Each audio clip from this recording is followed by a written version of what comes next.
তোমার কি কোনো একটু প্রাইভেসি নেই? প্রাইভেসি? সেটা আবার কি জিনিস? না না, ওসব এই বাড়িতে হয় না। 5 মিনিট একটু দরজা বন্ধ করে হোম থিয়েটার চালিয়ে গান শুনবো, তাও তুমি এসে বলবে দুম দুম দুম দুম দুম, কি গো কি করছো? এমন করবে যেন রুমের মধ্যে আমি অন্য কারোর সাথে গল্প করছিলাম। লোকের বাড়িতে ঘরে ঢোকার আগে একটু দরজায় নক করে, আমার বাড়ি তো সব নেই, দুমদাম দরজা খুলে ঢুকে যাবে। কি গো কি করছো?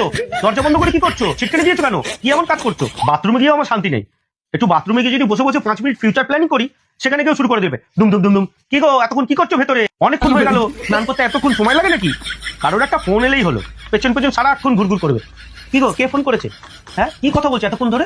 কি এত ইম্পর্টেন্ট কথা? কে দেখি, একটু শুনি, একটু লাউড স্পিকার করো। আরে ভাই কলটা তো শেষ করতে দাও নাকি? বন্ধু বান্ধবের সাথে কোনো সিক্রেট প্ল্যান সে তো করতেই পারি না, সব সময় কোনো না কোনো ভাবে দরজার পাশে এসে দাঁড়িয়ে থাকো। কি করছে দেখি তো, কার সাথে সিক্রেট প্ল্যান করছে? আমার বাড়িতে তো কোনো প্রাইভেসি নেই, আমার বউ বলেই দিয়েছে যে বাড়িতে কোনো প্রাইভেসি রাখা যাবে না। তোমার বাড়িতে কি কোনো প্রাইভেসি আছে? যদি থাকে তাহলে একটু কমেন্টে জানিয়ে